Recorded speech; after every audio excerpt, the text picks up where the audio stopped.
Perkenalkan, nama saya Wahyu Fitra Firmansyah dari Universitas Terbuka dengan nomor NIM 05569056. Dengan ini saya akan menjawab tugas dari dosen atau tutor yang berjudulkan tugasnya namanya Program Studi Agribisnis Sains dan Teknologi. Judulnya menganalisis pendapat dan keuntungan perusahaan sawit. Di sini di sebelah saya ada Bang Hafid selaku pengusaha sawit di daerah sini. Halo Mas. Perkenalkan, saya Hafid. Saya selaku petani, ya dibilang petani karena kebunnya masih belum terlalu banyak. Baik. Di sini saya mau berbincang sedikit yang Bang apa Mas ini Bang Iya. ya? Bang, kalau di sini Abang bibitnya berapa itu ya? Berapa sawit? Banyak? Ya berapa banyak? Oh, untuk 1 hektar saya di sini sekitar 130 batang. Sedangkan di sini saya yang di kebun ini ada 2 hektar, berarti di sini sekitar 260 batang kurang lebih. Terus untuk cara perawatannya tuh baik gimana, terus pupuknya apa? Nah, kalau untuk perawatan standar aja, karena kemarin ini kebun ini sempat tidak terurus, jadi ini mulai direhab lagi. Jadi mulai dibokor, yaitu pembersihan piringan, pembersihan lorong. Selanjutnya akan dilakukan pemupukan dengan pupuk urea dan borat.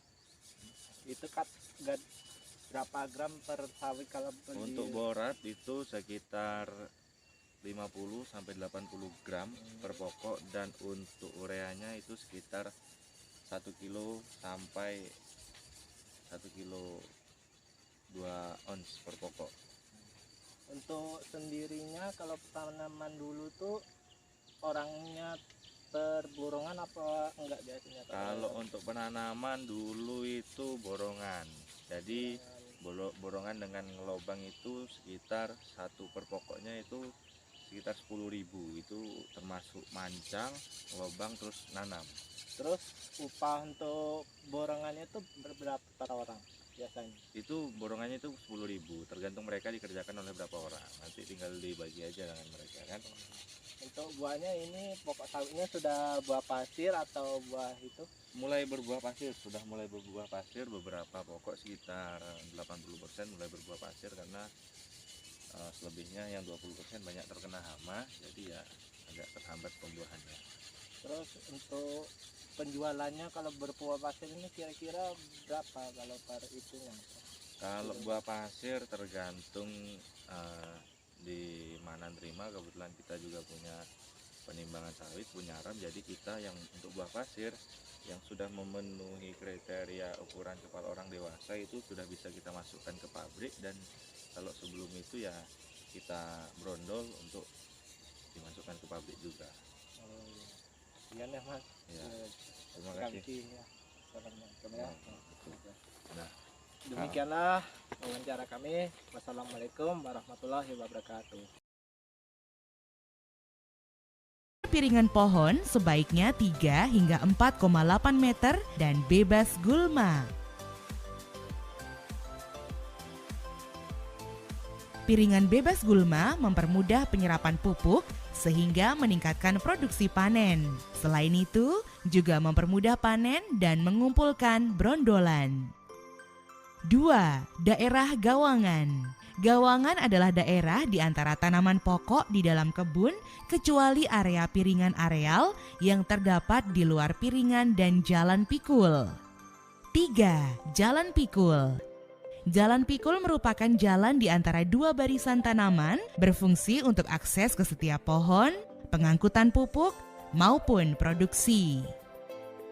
Kondisi jalan ini harus baik, yaitu memiliki lebar kurang lebih 1 meter, tidak menghalangi pekerjaan, namun tidak perlu terlalu bersih atau gundul untuk mencegah terjadinya erosi. Jenis gulma dan pengendaliannya. Gulma berkayu, termasuk gulma utama yang harus dikendalikan hingga ke akarnya. Salah satunya dengan didongkel setiap 6 bulan sekali.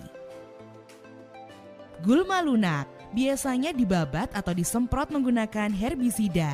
Karena gulma lunak mudah tumbuh, maka perlu dilakukan pembabatan atau penyemprotan per 3 bulan sekali. Alang-alang adalah gulma penting.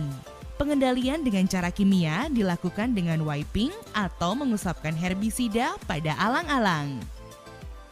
Selanjutnya kita membahas pruning, yaitu kegiatan pemeliharaan untuk menjaga jumlah pelepah yang optimum sekaligus sanitasi tanaman.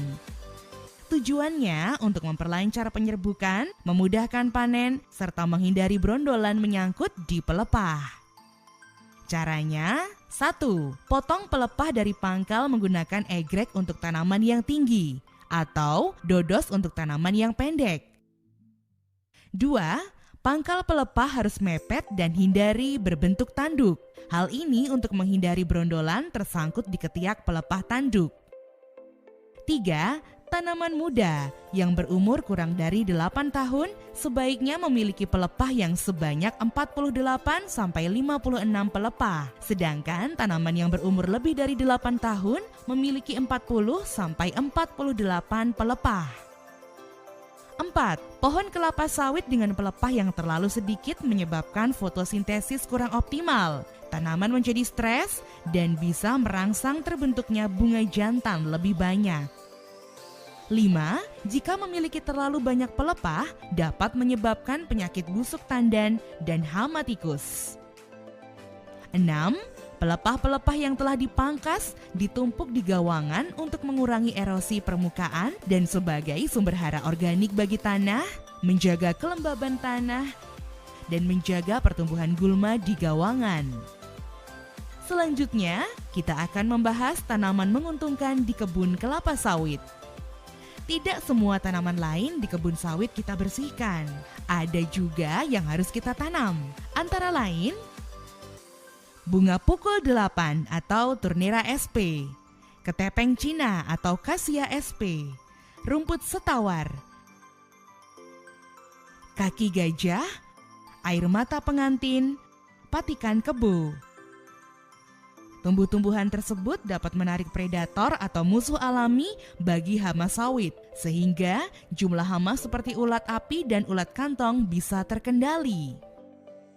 Kegiatan lain yang penting dalam budidaya kelapa sawit adalah pemupukan. Pupuk adalah bahan yang mengandung nutrisi bagi tanaman yang berpengaruh pada hasil panen. Bagaimana cara petani memberikan pupuk? Dengan cara pemberian pupuk yang berimbang. Konsep pemupukan berimbang adalah pemberian pupuk seimbang dan optimum dalam tanah untuk meningkatkan produksi dan mutu hasil pertanian, efisiensi pemupukan, kesuburan tanah, serta menghindari pencemaran lingkungan. Lalu, apa saja jenis pupuk untuk tanaman sawit?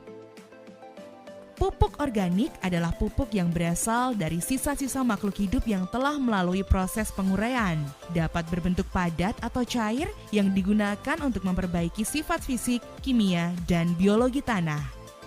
Pupuk anorganik adalah pupuk hasil proses rekayasa dan merupakan hasil industri atau pabrik pembuat pupuk. Selanjutnya, ada 4 cara tepat guna pemupukan. 1. Tepat dosis. Artinya, jumlah pupuk yang diberikan sesuai dengan kebutuhan.